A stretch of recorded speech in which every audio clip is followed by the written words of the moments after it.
scramble into 210 now.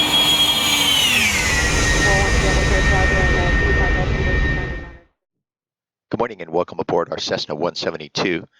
Today's June 24th, 2019. It's 7:21 in the morning.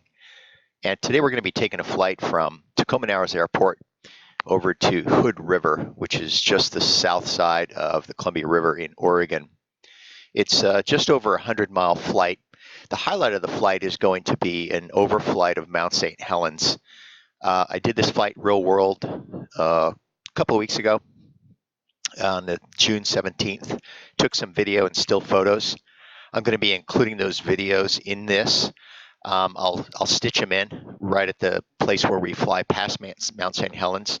Now, I will say that we're going to be using real world weather, and we're also going to be using ForeFlight throughout the entire flight. I'm training on ForeFlight right now. Recently purchased an iPad and loaded ForeFlight on it. I'm training in the simulator with it so that when I bring it in the airplane, I'll be fully familiar with it. So it's kind of a learn as you go. I'll be learning at the same time you're learning how to use it. So I figured out a way to project the iPad screen onto my PC monitor using a program called Lonely Screen. It seems to be working out really well. The only downside I find is that when I click on the interact with the X-plane, it'll cause the screen to go away. So I have to remind myself throughout the flight to continue to bring the screen back up, the iPad screen. The other thing we're going to be looking at is Skyvector. I think I'll just look at that initially just to show you our planned route. So we're going to be starting cold and dark. And so we'll start the airplane. We'll simulate air traffic control communications as we go. I'll also say that we're using real world weather. So if the weather is such that we can't see or won't be able to see Mount St. Helens en route, I'm going to change that weather because one of the highlights of this flight is to see Mount St. Helens. So I'll change it over to VFR if I need to. We'll know when we get within, say, 10 nautical miles of St. Helens. We'll know what it's going to be, so we'll make the adjustments as necessary. Okay, so let's get the airplane started and get on our way. Pre-flight inspection, complete. Passenger briefing, complete. Seat belt / shoulder harness, adjust and lock. Brakes, test and set.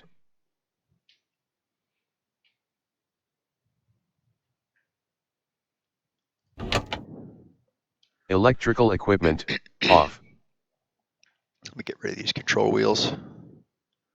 Avionics master switch, off. Fuel selector valve, both. Fuel shutoff valve, on, push. Avionics circuit breakers, check in. Starting engine. Throttle, open 1/4 inch. Mixture, idle cut off. Propeller area, clear. Clear. Master switch, on. Flashing beacon, on. Auxiliary fuel pump switch, on. Mixture set to full rich, full forward, until stable fuel flow is indicated, usually 3 to 5 seconds, then set to idle cut off, full aft. Auxiliary fuel pump switch, off.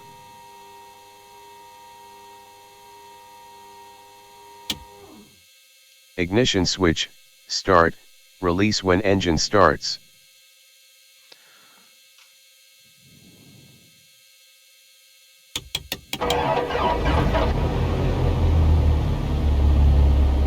Mixture, advance smoothly to rich when engine starts.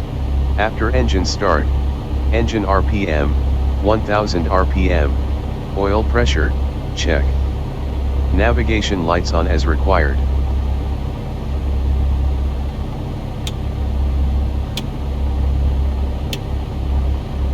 Avionics master switch, on. Radios, on. Flaps, retract. Before taxi. Okay, let's go ahead and take a look at Skyvector, and I'll show you what we're planning today. So what we're looking at is, get this cursor up here. that's us, Tacoma Narrows. What we're looking at is we're going to fly around this military operations area right here. It's called the Rainier MOA. And the way we're going to do that is we're going to fly to the OLM VOR. That's Oscar Lima Mike VOR right here on, it looks like 197 radial. And then we're going to, once we get over station, we're going to turn outbound onto, it looks like 131 degrees, the 131 radial outbound. We want to fly that all the way down to this intersection right here. You can't see it on the VFR sectional, but it's the Helens intersection. The reason for that is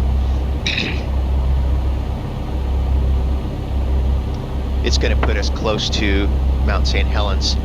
Our actual flight path past Mount St. Helens is going to take us just over this south edge of Spirit Lake. So we'll be looking into the crater right here. And then I'm going to, as I said, stitch in some real-world video and stills that I took the other day. And we'll fly past Mount St. Helens and on down into Hood River. We're going to cross the Columbia River, and we'll see what the weather's doing down there. Let's see, right now it looks like winds are 290 at 10, gusting 16. It's always windy down here at Hood River. 10 statute miles visibility. Altimeter 3005. This, at the end of that, RMKA02 is an automated weather reporting station.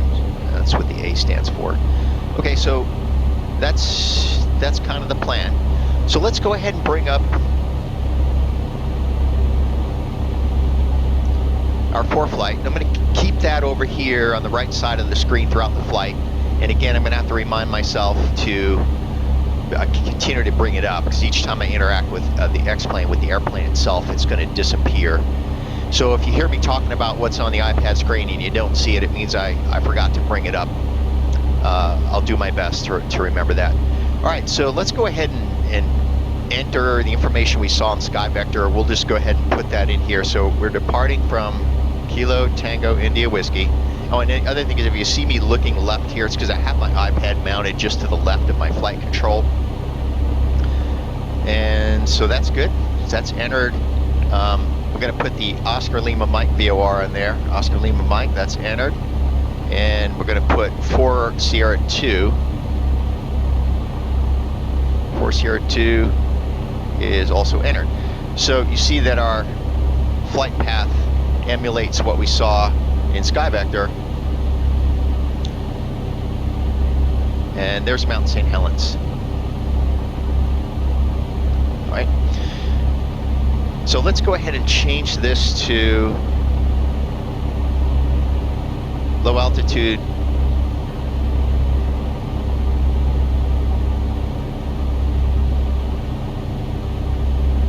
And then we're going to I'm going to drag our course over to the Helens intersection and enter that. So that's, you see up here, now that's in our flight plan.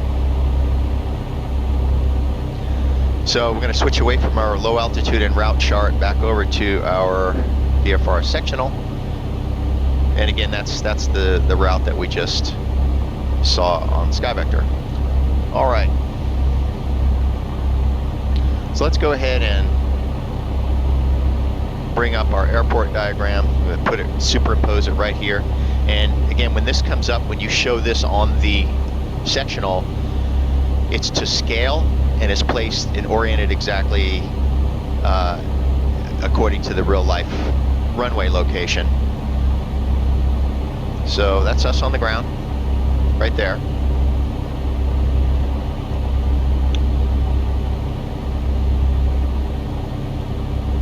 Okay. Now the last thing I'm going to do here, let's go ahead and bring up our radios and navigation, and let's take a look at our flight plan.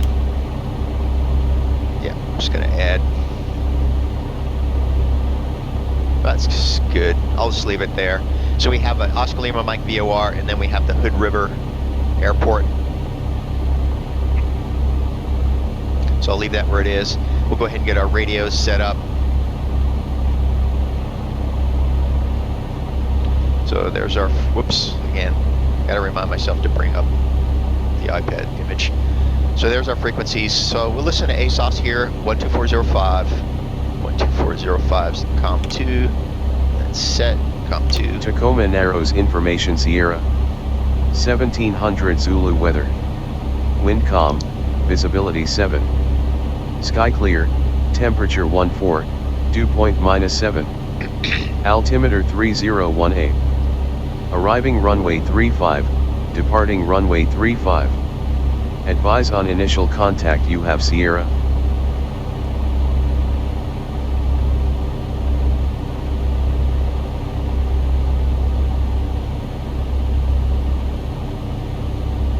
Okay, 3018 is set. Tacoma Narrows Information Sierra. Alright. Next thing I'll do is I'm going to bring up ATIS in Hood River, and we'll go ahead and get that set up. AWAS 134375. And there it is, 134375. I have that set in standby. I'm going to make that active. Go ahead. That, alright.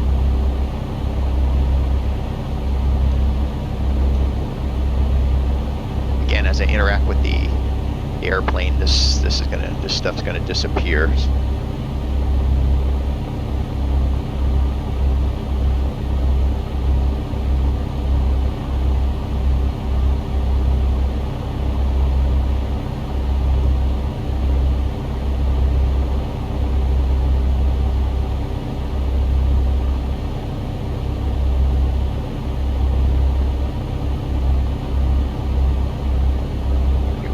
That plate.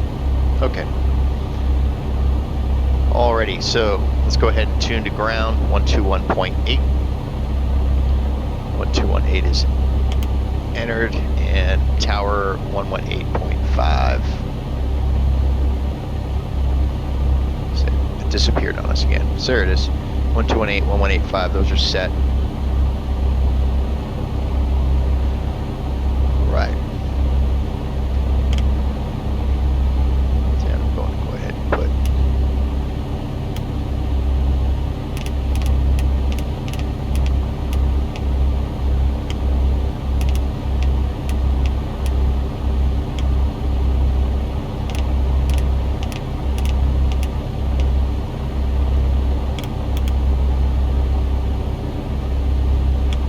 Activate this leg.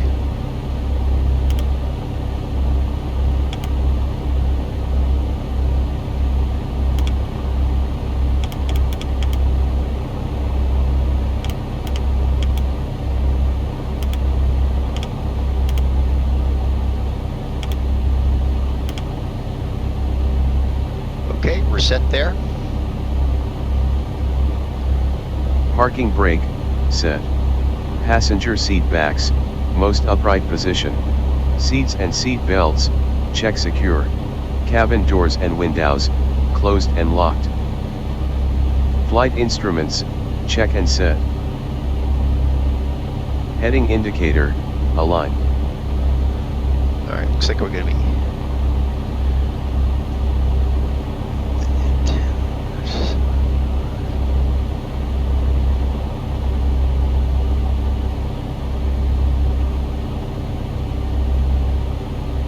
looks like we're good there.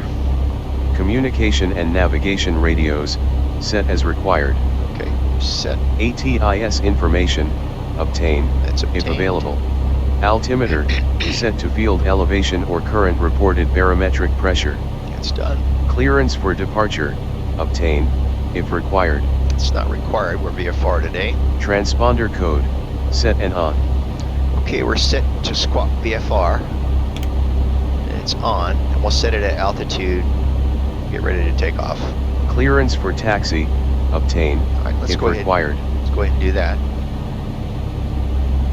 So we're going to be using the default call sign for the X-plane 172.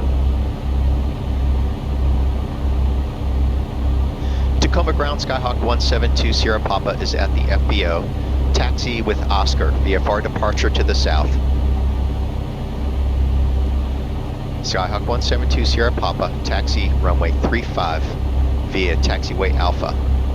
35 via Alpha, Skyhawk 172 Sierra Papa. Okay.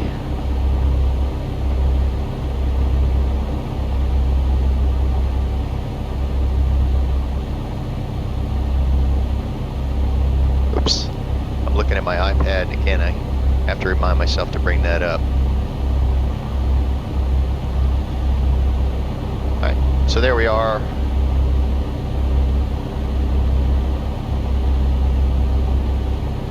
And again, this comes in really handy when you're at an airport that you're unfamiliar with. I just barely started flying out of Tacoma here, so I don't consider myself fully familiar with the airport. But let's get on our way. Taxi light is on. I've got the resolution set a little lower than normal, and the reason for that is I noticed that the way that ForeFlight on the iPad interacts with the X-Plane is it does it through Wi-Fi, and it creates a little bit of screen lag. So I had to reduce my settings in order to get rid of that. I haven't found that it's, so you can look over at the airplanes here, and the tail numbers are kind of obscure. It's because I have it set a little bit lower than normal.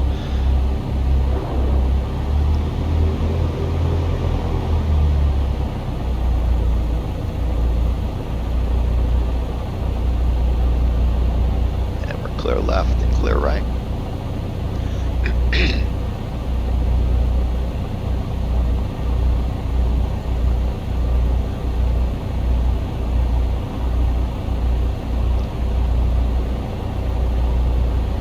Alright, so we're on the ramp taxiway here. Go ahead, turn right here at Alpha 2, or Bravo 3 rather.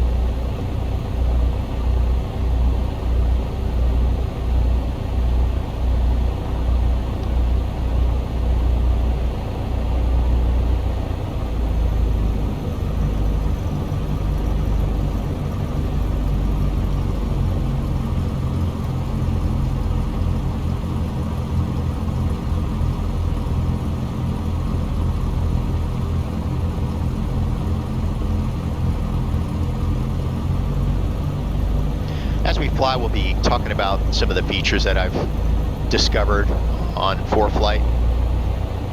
Some pretty cool stuff.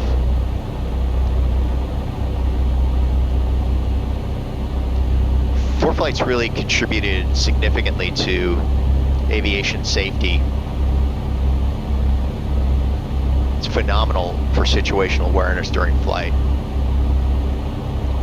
It's not intended to be used for navigation. It could be, if you had to, in IFR conditions.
Runway 35.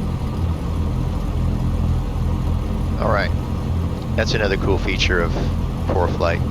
All right, see again, anytime we interact with the airplane, it turns off our iPad. Okay, so there we are on holding short of 3.5. We'll go through a couple of last checklist items. We'll get ready for takeoff. I will point out too that The weather is, typically the weather here in June is you get a marine layer over the widespread area. It comes in off the coast and it kind of hangs around until noonish, maybe 2 p.m. So there is a layer that, if need be, we're going to punch through that layer. We're flying VFR. You wouldn't normally do that in real life. It would be a violation and it would be unsafe. But for the purposes of this simulation, I'll say right now that we will go through that layer if we have to, and for simulation purposes. We'll get out on top of it. We'll see what it looks like as we approach Mount St. Helens, and we'll make any adjustments to the weather if we need to en route. Okay, that said, let's go through our last checklist items. And just to kind of orient, that's us. We're going to be taking off here. We'll make a left turn out and we'll intercept our radial to the OLM VOR. That's the plan. Before takeoff. Parking brake, set. Fuel quantity, check. And fuel quantity is sufficient and balanced. Mixture, rich, below 3,000 feet. Full rich. Fuel selector valve, recheck both. Set to both. Throttle, 1,800 RPM.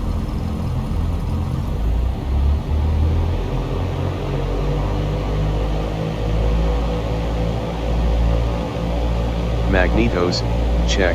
RPM drop should not exceed 150 RPM on either magneto or 50 RPM differential between magnetos.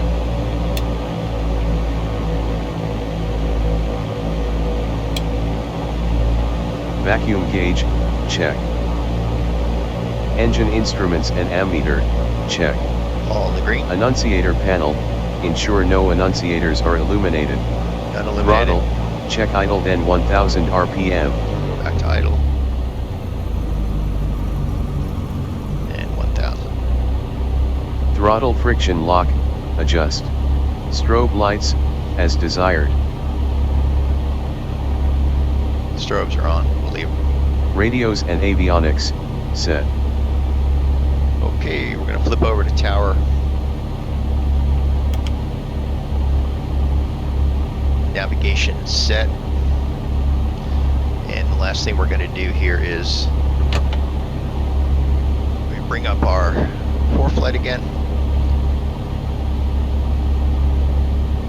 That's got us on a course of 201 degrees. I'm going to go ahead and set these are tuned to 113.4, which I just want to verify. That should be the OLM VOR.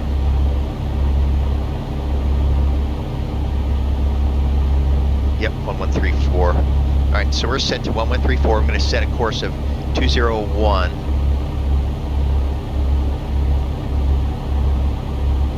That's 201. And then our outbound from the station is, looks like 135.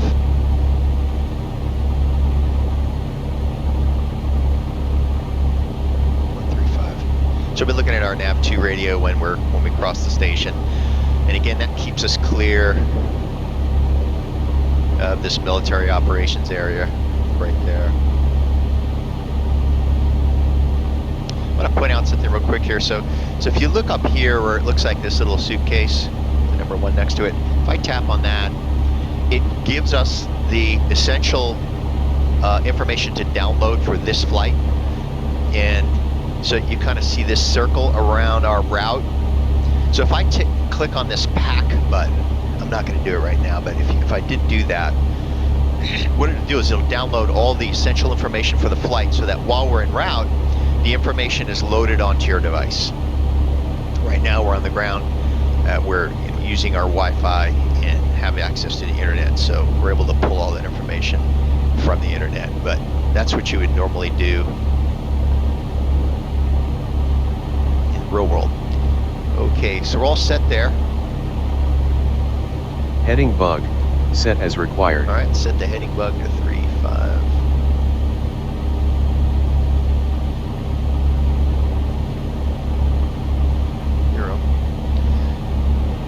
NAV/GPS switch, set. And we're not going to be flying with autopilot today, but right now it's set for VLOC. I normally set it over to GPS, but I'm going to leave it on VLOC. As you see, it takes over my Nav1 radio, but we're going to be flying by navigation radio, so I'm going to leave that set to VLOC. Autopilot, off. Not going to use autopilot today. Elevator and rudder trim, set. All right, trim set to neutral for takeoff. Flaps, as required. No flaps required. Brakes, release. Okay. Hold the brakes. Cabin doors and windows, recheck closed. Closed and locked. Takeoff. Lights, all, on. All right, we're going to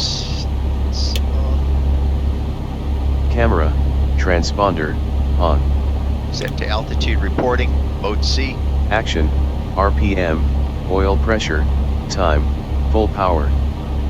Okay. Time noted, it's going to be 18:20. All right, let's get our takeoff clearance. Tacoma Tower, Skyhawk 172 Sierra Papa, holding short runway 35, ready for departure. Skyhawk 172 Sierra Papa, Windcom, runway 17, clear for takeoff. Clear for takeoff, runway 17, Skyhawk 172 Sierra Papa.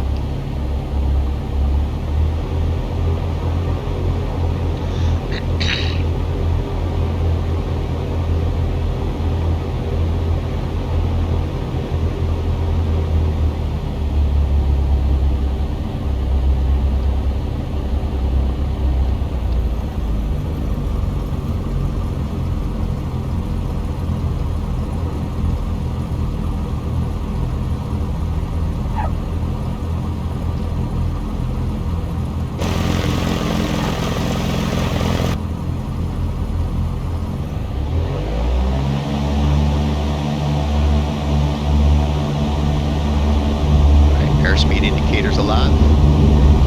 Engine instruments are in the green. And power available. And 60 knots. Rotate. So we'll fly runway heading to 1,500 to begin our left turn out.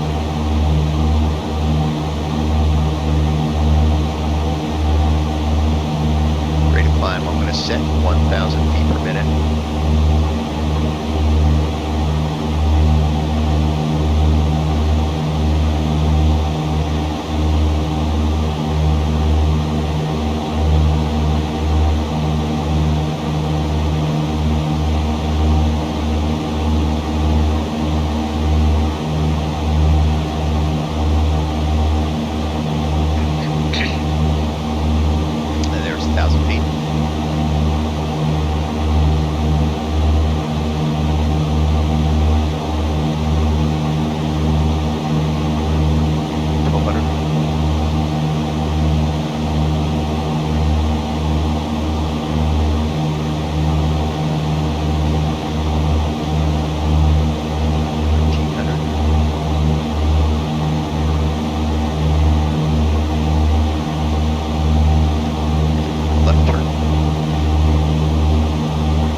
So we're going to be flying at 9,500 feet today.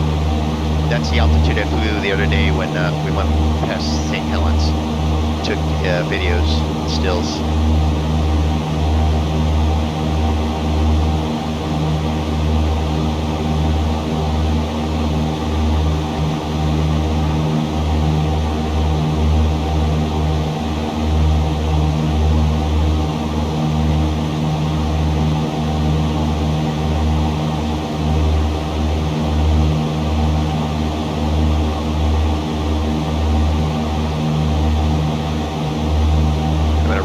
South heading and intercept our radial.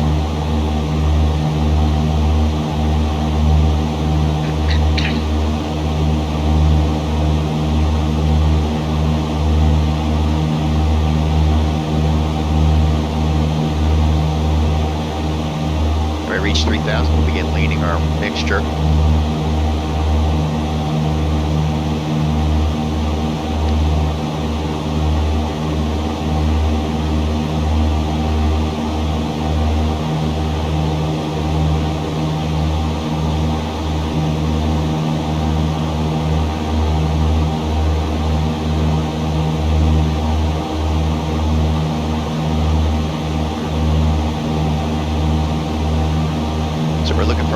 exhaust gas temperature.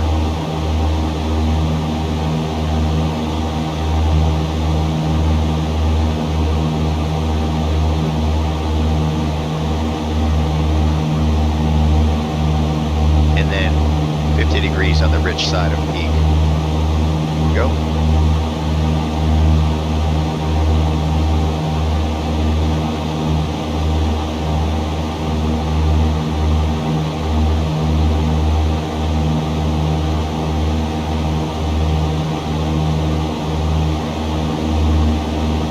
So far, so good. VFR. I don't think it's going to stay that way.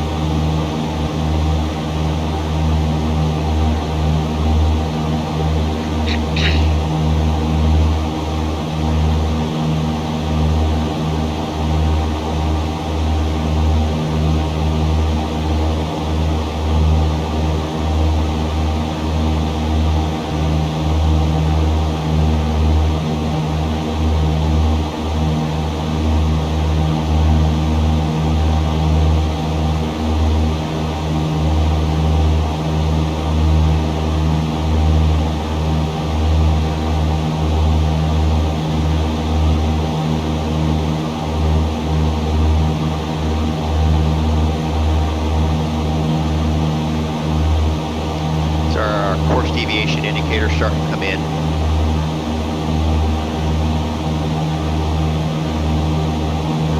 $4,600.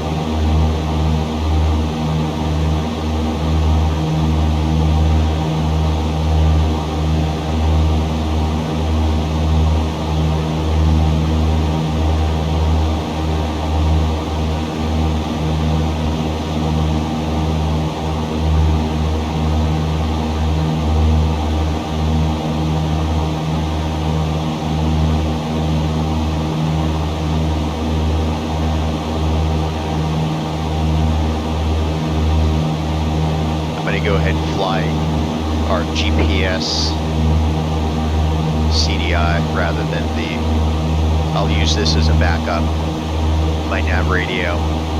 Just want to see how closely the GPS CDI matches ForeFlight.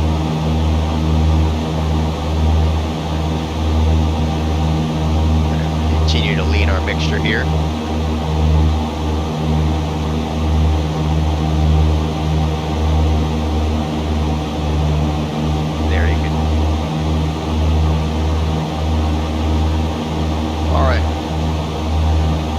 Hear the engine react to the leaning. There's 6,000. So I'm flying the CDI right here now on our GPS.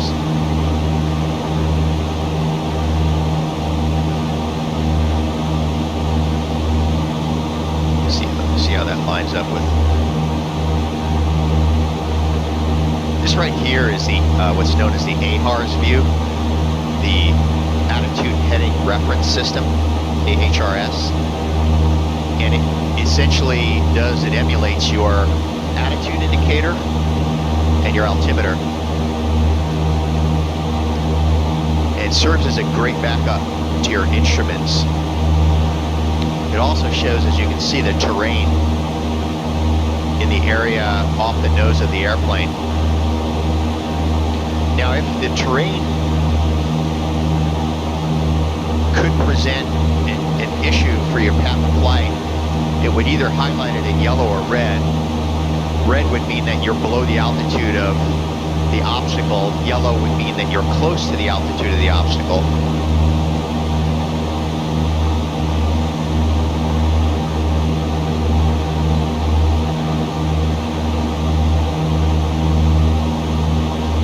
So there, our CDI on the AHRS is agreeing with the CDI on our GPS, and that's good news. There's 7,000. We're going to be flying over, by the way, bring it up here. delta airspace for Olympia, but we're going to be above it. I think the class delta there goes from the ground to 2,700. We're already coming up on 7,500.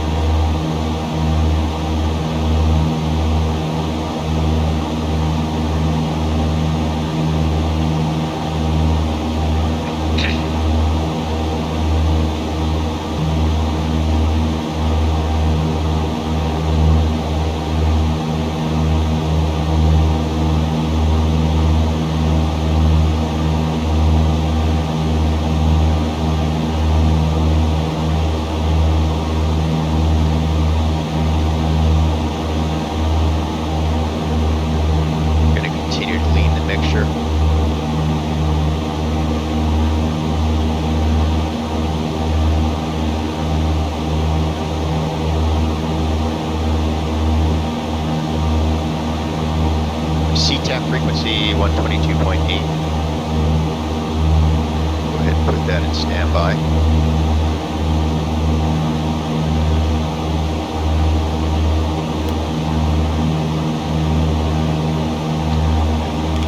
Put that in active.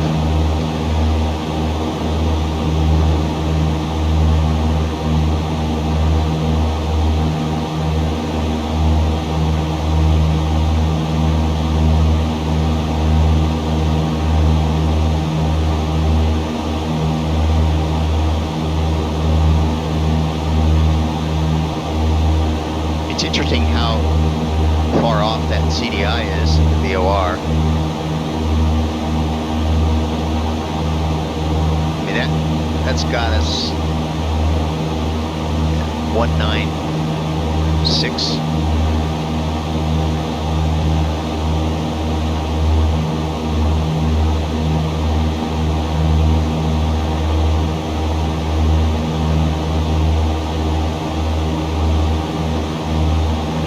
On 9,000. The other really neat view here is profile. That shows our airplane, our present altitude, AGL, MSL, and it shows the terrain ahead of us. And again, this would highlight either yellow or red depending if it's near or above our present altitude.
So we're 7.9 nautical miles from the VOR.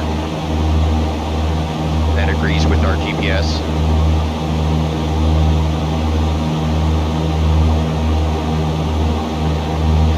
So a little bit about the iPad. I didn't own one prior to now, and I've only had it for about 2 weeks now, maybe less than that.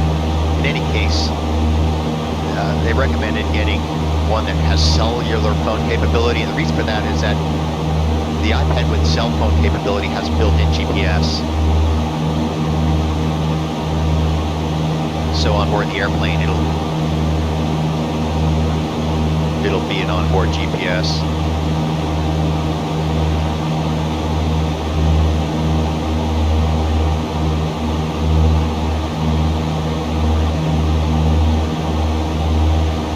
And the other, it's not necessary to have, but it's very good to have on board the airplane is what's known as an ADS-B, Alpha Delta Sierra Bravo receiver.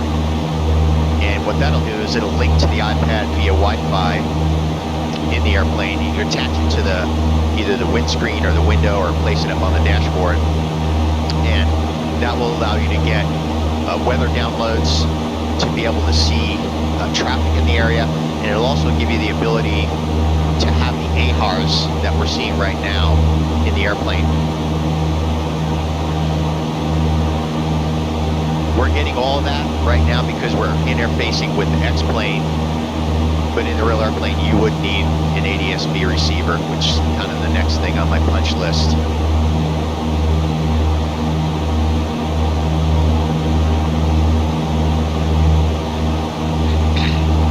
4.2 to the station. I'm pretty pleased with the weather out here today.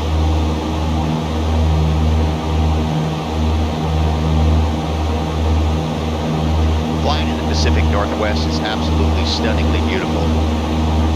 Just a wide variety of terrain.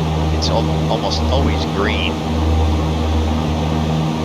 Lots of water features, mountains, many of which maintain their snowcap throughout the summer.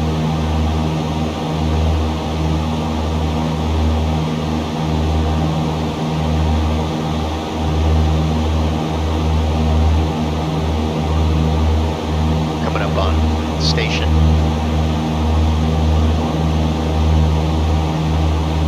CDI is getting real sensitive over here.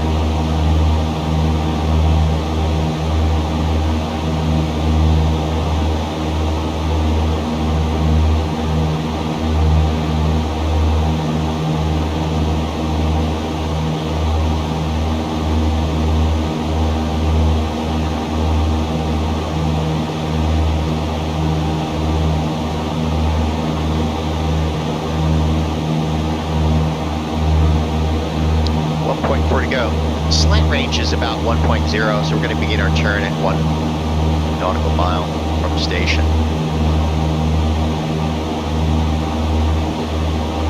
All right, left turn 128.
going to go ahead and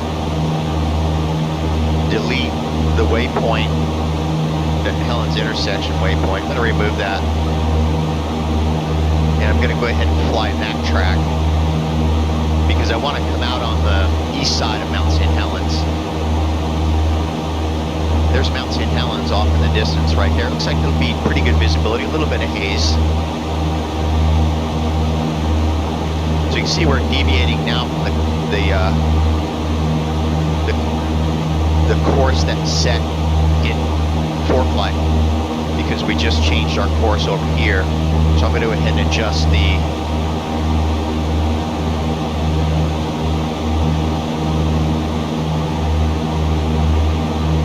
no, actually they should agree now because I didn't put the, I don't think I put the, no, okay. Yep, they should agree now. Because I had the St. Helens or the Helens waypoint in ForeFlight, but I didn't have it in my GPS. So now it is, so they should agree.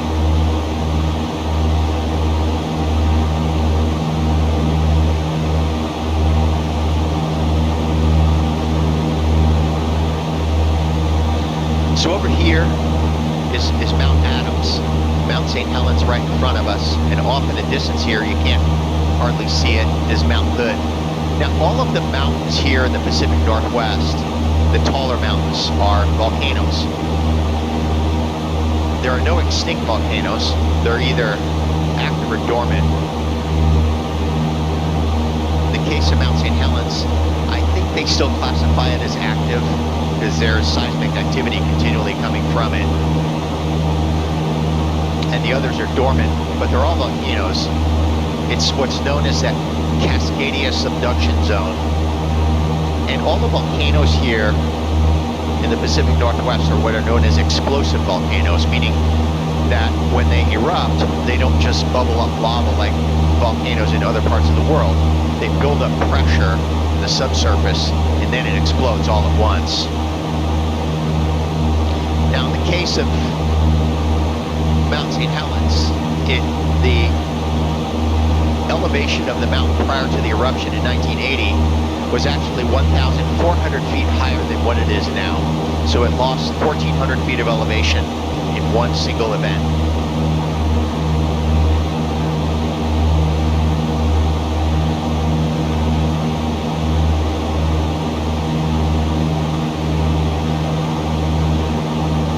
So what you see here in the profile view is what the airplane sees off the nose.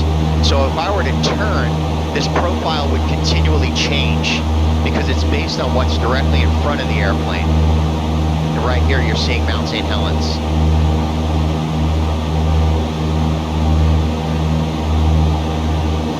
So Mount St. Helens is actually going to be below our altitude. Let's see. Yeah, it's 8365. We're going to be at 9,500. We're not flying directly over it. We're going to fly just east of it.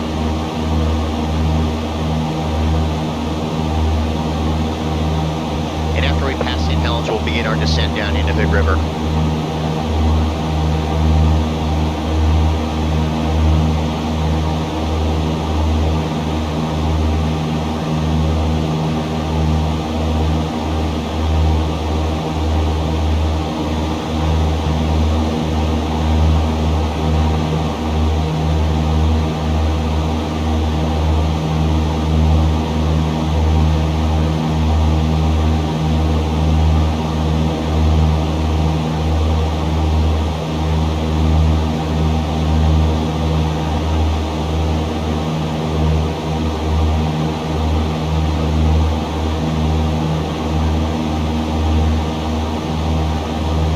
See, there's still snow. Actually, in real life, there's more snow than what the simulator's showing.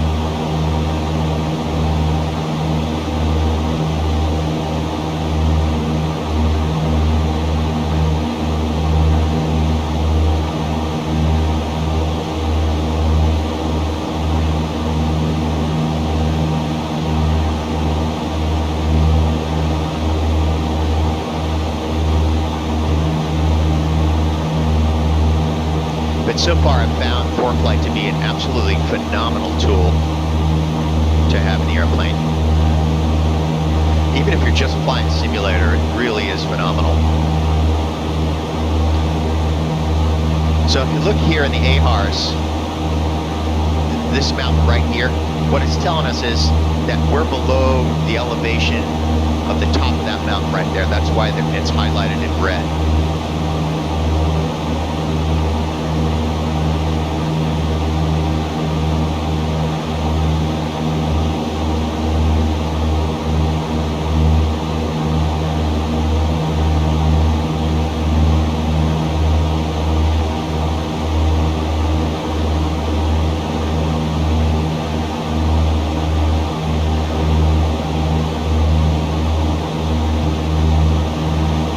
There's Mount Rainier, and the elevation there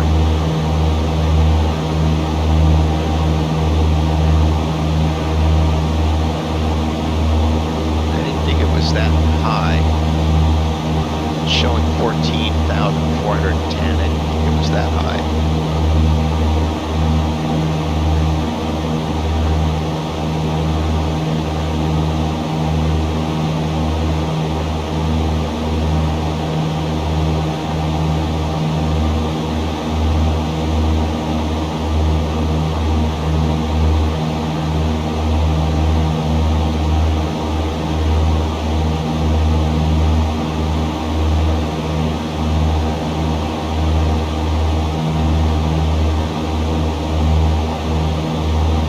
So our CDIs are matching up to AHRS and our GPS.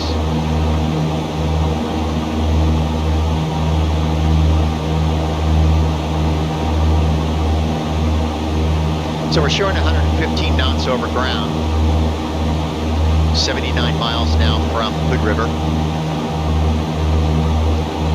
Airspeed indicated is 100.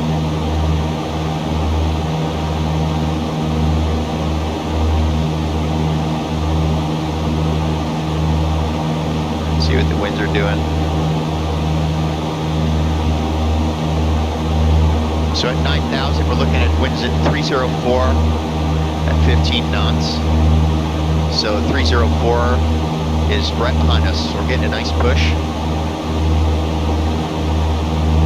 And at the airport, we're at Hood River, 300 at 11, gusting 16. So we'll definitely be using runway 25.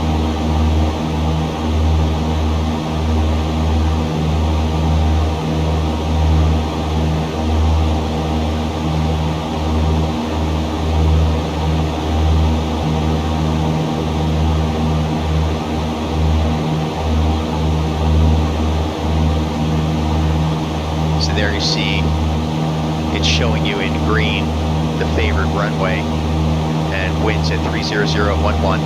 So there'll be a slight crosswind from the right, and there's the wind speed 9 to 14 knots.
So the cool thing about the east side is we're going to be looking inside the open face of the crater here. So when it erupted, this is the direction that it erupted.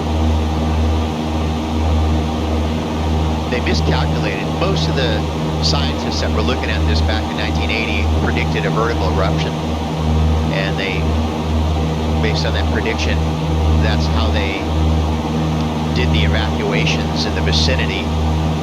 There was one scientist who correctly predicted that it was going to erupt out of this northeast facing side that you see here. And incidentally, he was killed. He was observing the mountain when it erupted out this side.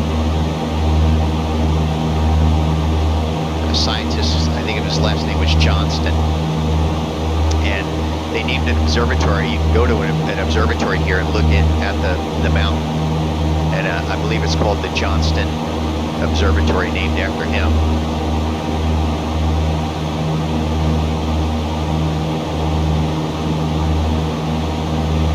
See what that body of water is below us there.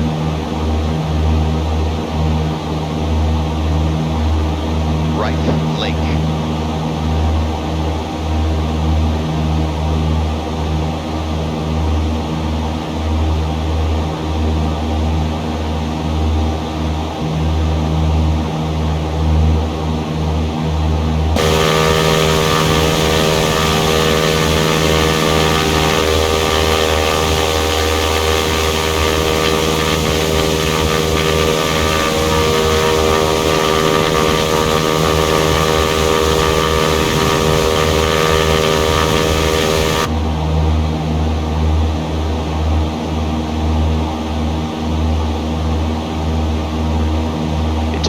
Experimentation to figure out how to get this to display during flight.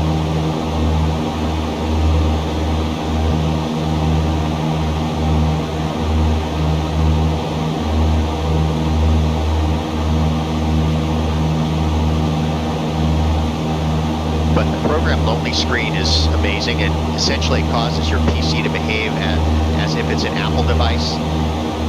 So when the iPad looks for a device to sync with over AirPlay, it sees your PC as an AirPlay device.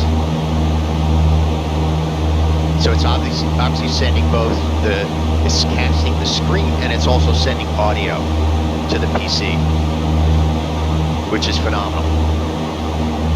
It took a while to figure that out. Like I said earlier, I'm learning as I go here.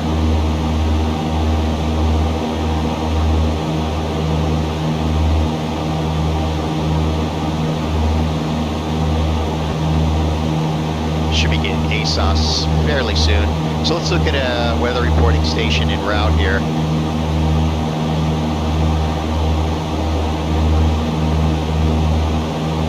This is reporting out of Helens. Winds calm, 10 statute miles, visibility, overcast 1,600, altimeter 3010. So I'm going to go ahead and set that down.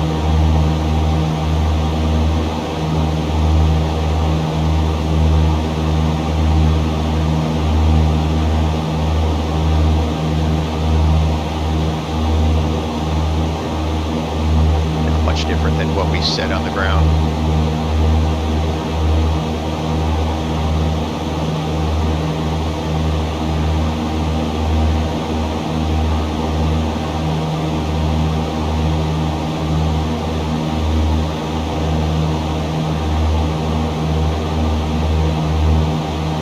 .3005 down at Good River.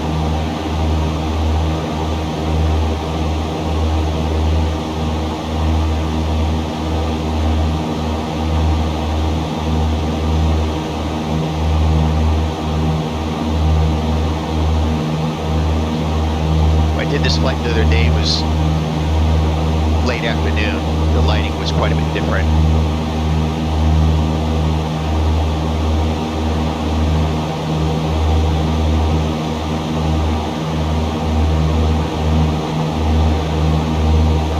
That's the coastal range right across there, Pacific Ocean. Just the other side of the coastal range.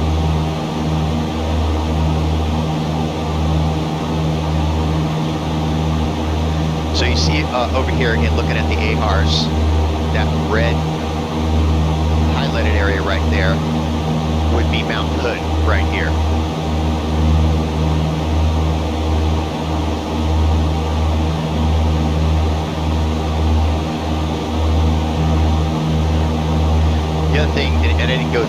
this, but for filing a flight plan, it's an amazing tool for that purpose as well. You put your airplane profiles in there, the performance of the airplane, fuel consumption, all that information in it. It stores it under your tail number. So you enter your tail number and enter your flight plan, and it pulls all that performance data into your flight plan. It also does a from point of departure to point of destination weather briefing. A briefing on all things, not just weather, but temporary flight restrictions and all kinds of information. And it takes you through the briefing just prior to filing. You can file on this real world or simulate filing in a simulator environment.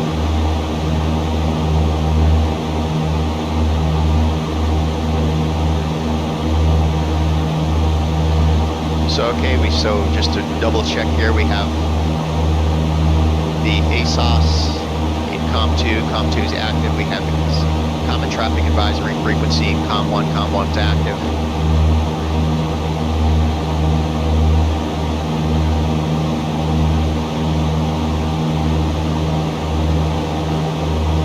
And 61 to go to Hood River. Hood River is probably the most beautiful airport I've ever flown into. As a backdrop, you have Mount Hood back there. It's surrounded by some low elevation mountains, and it sits in a valley with vineyards and wineries right on the Columbia River. You couldn't ask for a better setting for an airport. On the downside, that part of the state of Oregon is always very windy.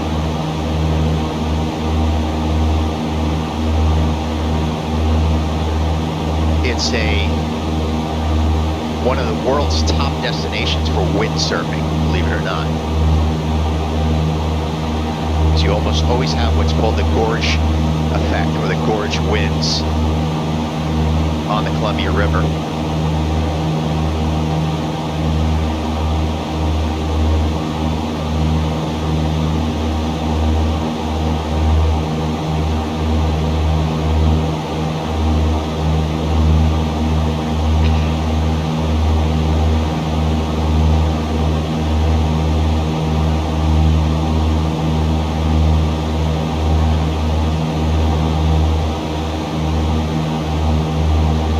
Still doing good over ground, 115 knots.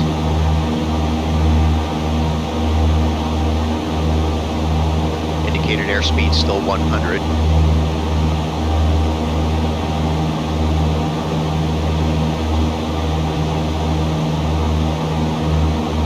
.32011 at 9,000 feet.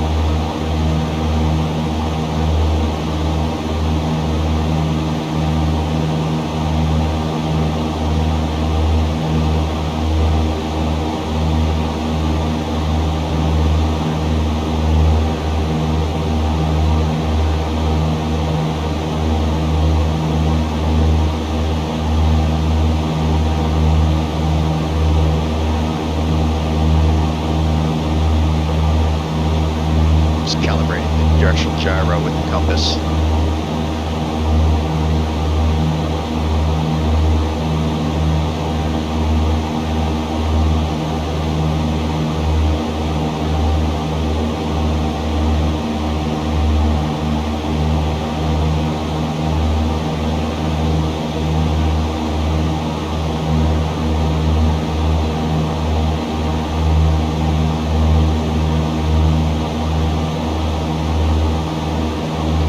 Change the orientation of the moving map.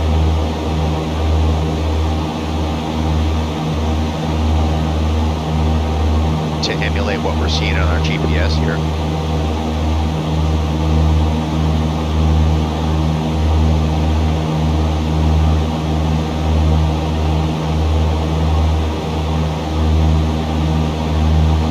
So you can see we'll be flying right over just the edge of Spirit Lake there.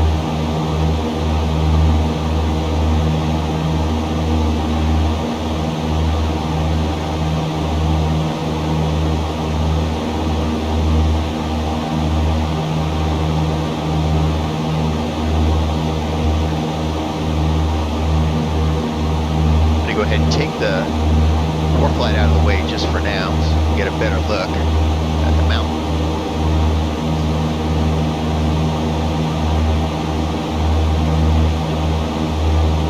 The rendering in X-Plane is pretty remarkable. So this is the dome that was being built after the eruption. It re-erupted, I want to say about 10 years ago. I don't remember the exact date, but I watched the re-eruption from downtown Portland from a rooftop. And there was vertical plume that went up about 20,000 feet. And for a couple of years after that, there was always smoke over the mountain. And the dome started to rebuild. It was rebuilding at a rate of about the equivalent of a dump truck full of material every minute for several years right here. And that's what these volcanoes do. Once they erupt, they'll begin to rebuild the dome over a period of, I'm sure, thousands of years.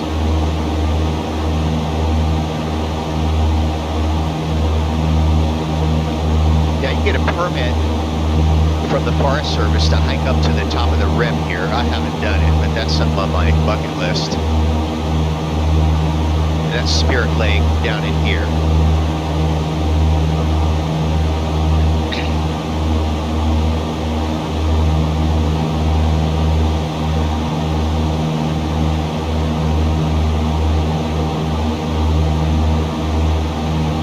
So there's Mount Adams off the left wing.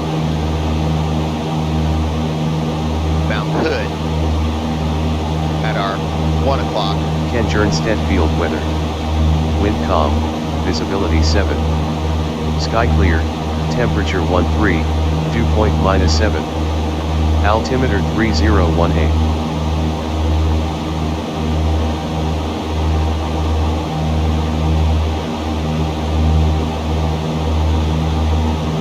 Ken Jernstedt field weather. Wind calm, visibility 7. All right, well, they're saying wind calm. That doesn't agree with what we're seeing here. We're seeing 310 at 13 knots. That's interesting. Normally X-Plane pulls current weather. Right there, it definitely doesn't agree with what we're seeing here on ForeFlight.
So again, based on the METAR, we're going to go ahead and land runway 25. Plan on that.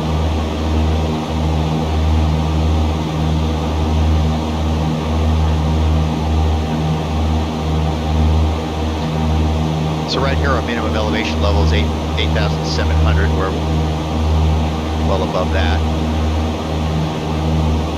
And then it drops down in this quadrant to 5,700. So we're going to begin our descent pretty soon here.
Gentle cruise descent, reduce power.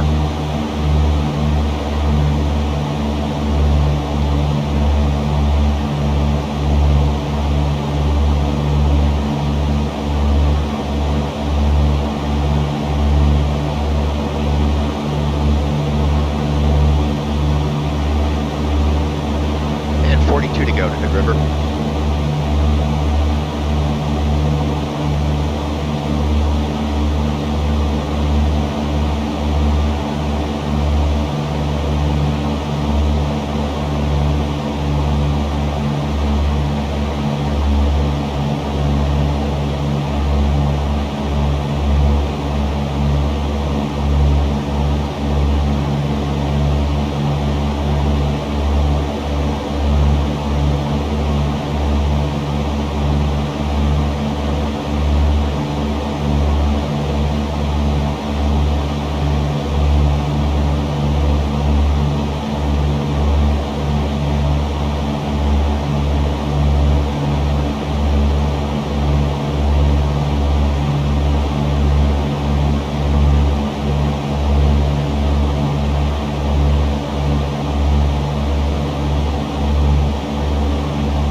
Showing our desired track 129, currently 135, and turn to intercept the course.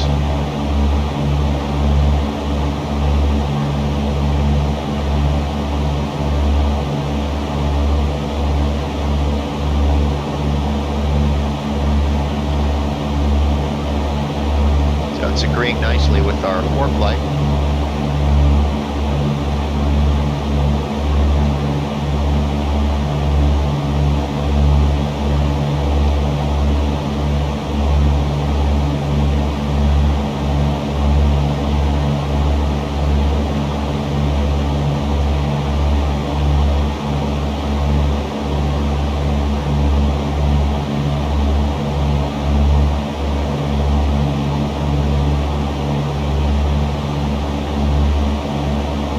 Climb speed, 70 to 80 kts. Before landing. Seat belts, adjust. Fuel selector, both. Engine gauges, check. Heading indicator, aligned. Altimeter setting, check. Radios, set. Autopilot, off. Final items. Mixture, rich. Alright, we'll do that when we get a little bit lower.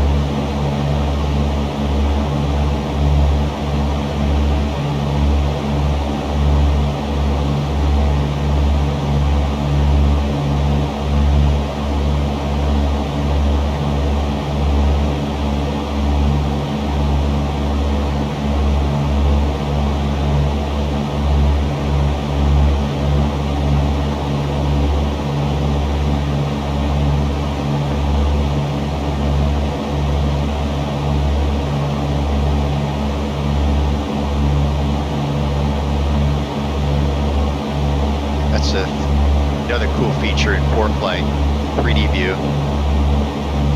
of the airport. So we're going to be coming in pretty much this way. There's the Destination airport. AWAS is 134.375. That's a cool thing there too that ForeFlight does. It reminds you to tune into the ASOS frequency.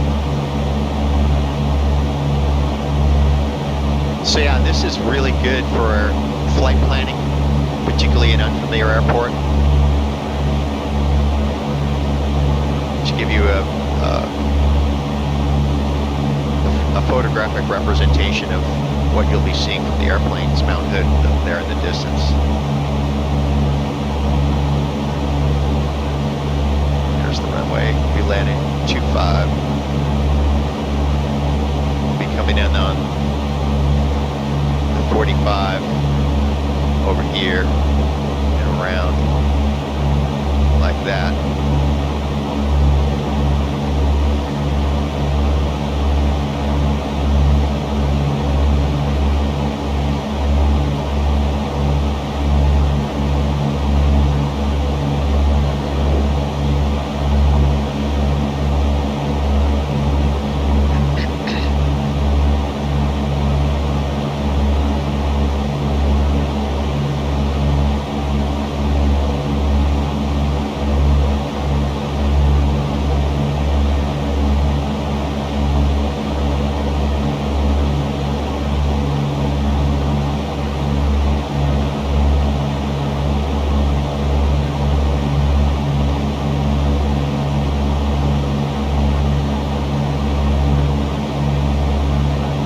To go. Ground speed's 111. Not too shabby.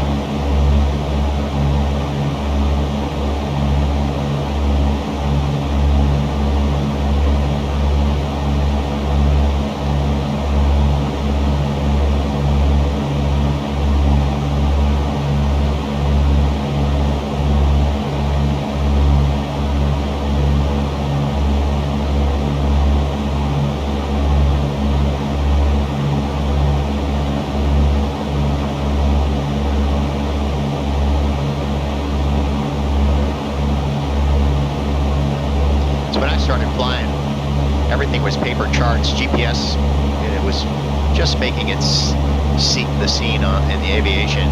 Was never not certified for any type of instrument approaches. So I grew up on paper charts.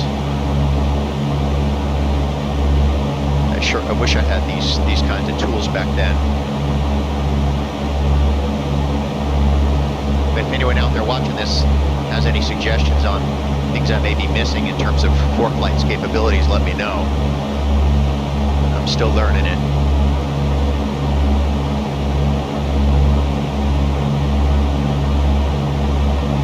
I think once I get it in the airplane with an ADS-B receiver, it'll be inseparable.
go below 5,700 just based on our minimum elevation level there on the chart.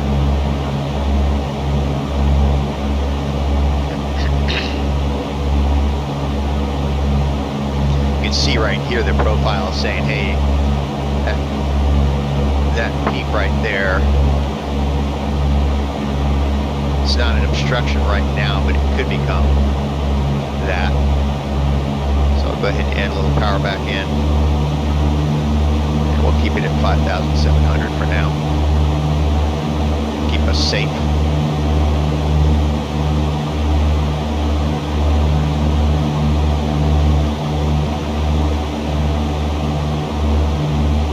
And altimeter set for Hood River. TG's calibrated. Just gonna hold 5,700 until we get over that ridge. That's right here on our profile.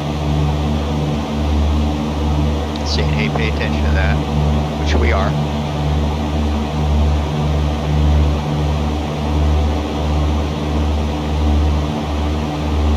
Just to be extra safe, I'll go ahead and fly right through this saddle here.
Here in our profile, looking again at the iPad, we're going to resume our descent down into Hood River.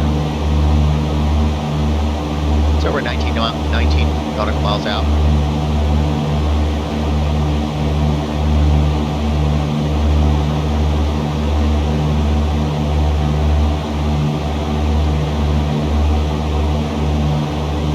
Alrighty, go ahead and pull the power back. Resume our descent. Flaps, down. Alright, well that's for approach.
Planning on following this river that you see right there down to the Columbia through that valley.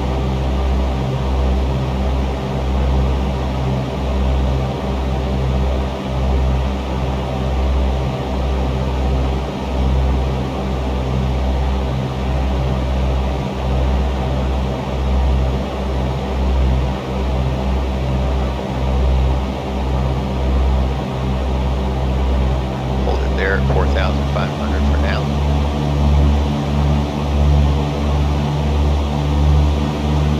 There's the river.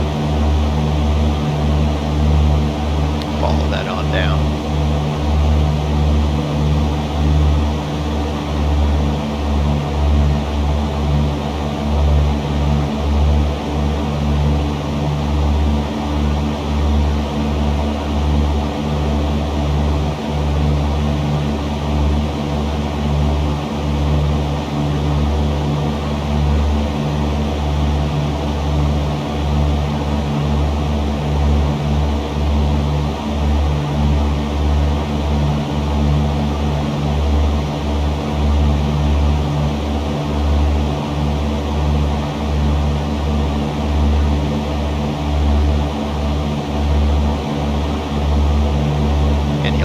Down there's 2,000. We can go ahead and resume our descent.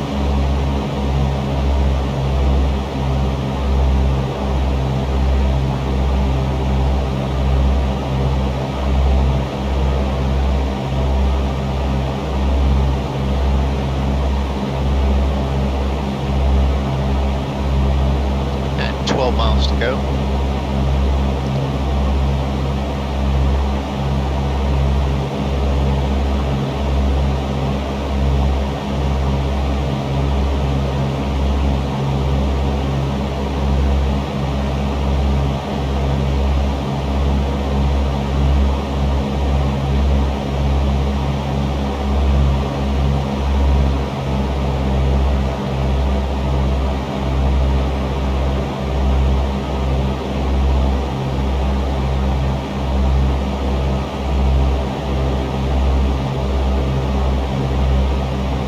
So here you see the red warning, meaning we're below the elevation of that peak. It's behind us, so it's not a factor.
down through that notch, left turn eastbound.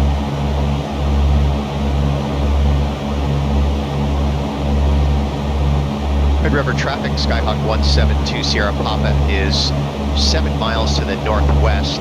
inbound for full stop, runway 25, Hood River.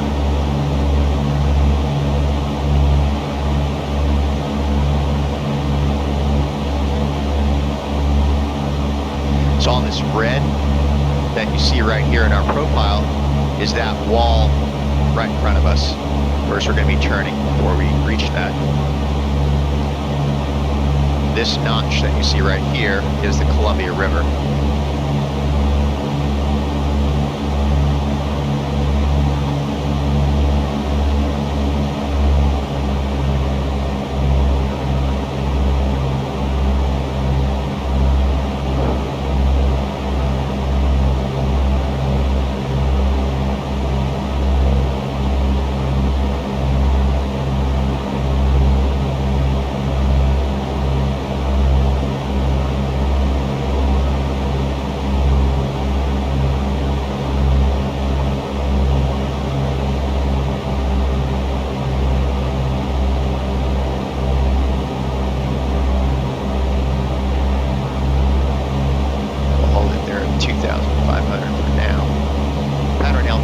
River is 1,500.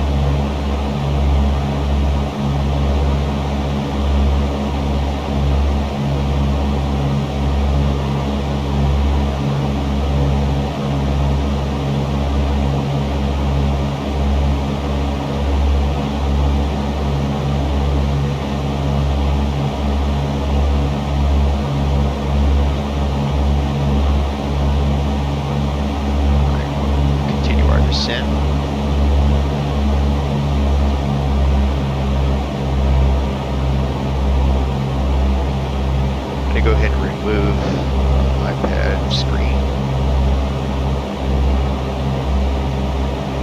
And there's the airport, 2 o'clock.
Hood River traffic, Skyhawk 172 Sierra Papa is 3 miles to the west at 2000. We'll be entering a left downwind for runway 25, Hood River.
Hood River traffic, Skyhawk 172 Sierra Papa is on left downwind for runway 25, Hood River.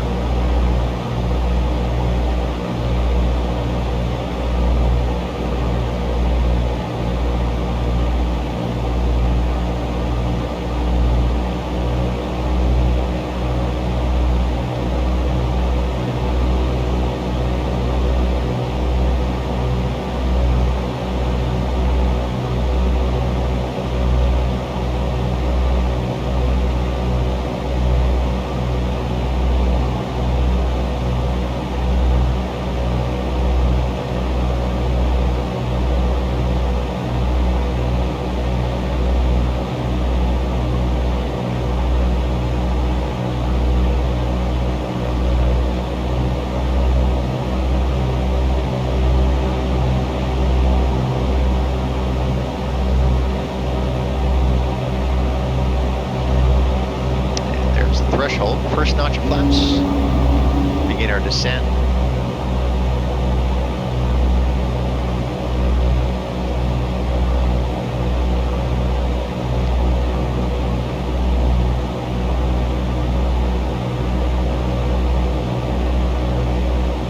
And looking for the 45.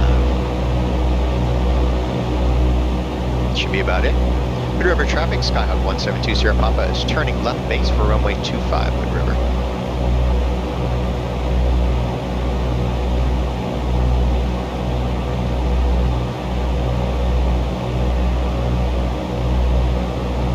$500. That's ForeFlight telling us we're 500 AGL. Second notch of flaps.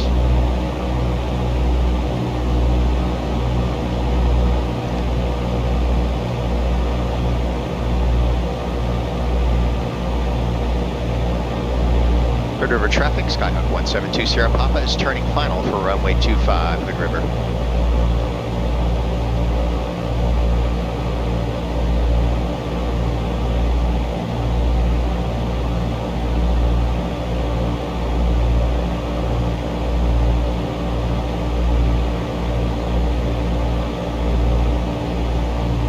Overshot that a little bit.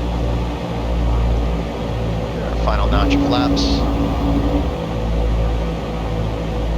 A little windy.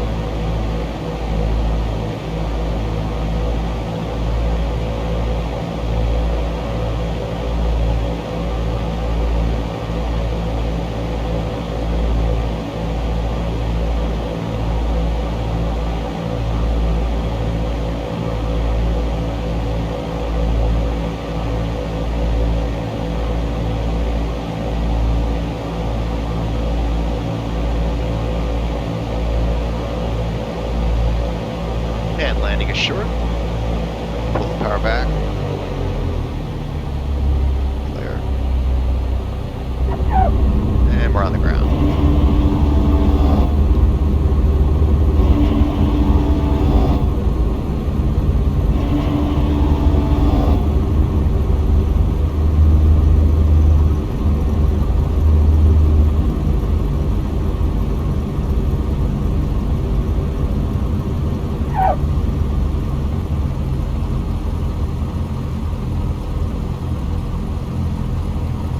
And ForeFlight automatically brought up the runway diagram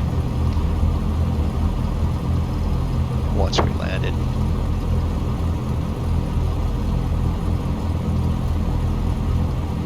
Taxi over here, park, do a quick debrief.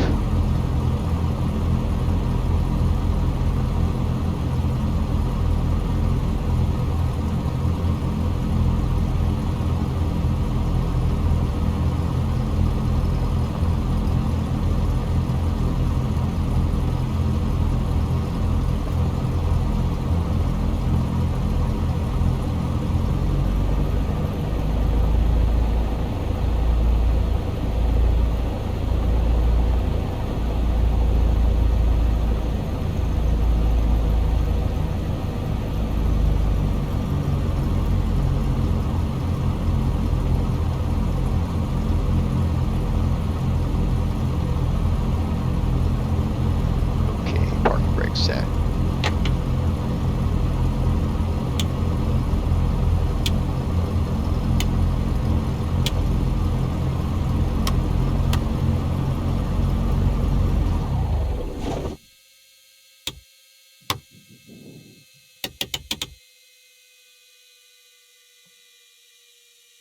Okay, well, this flight was really an introduction to ForeFlight, use of the iPad, integration of the iPad with X-Plane 11.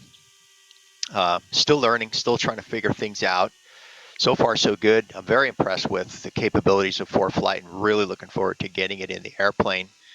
So again, if any of you ForeFlight users out there have any tips or suggestions, send them on to me. I'd appreciate it. I hope that you were able to learn something from today's flight. I certainly did. Thanks for joining me, and I look forward to seeing you again next time.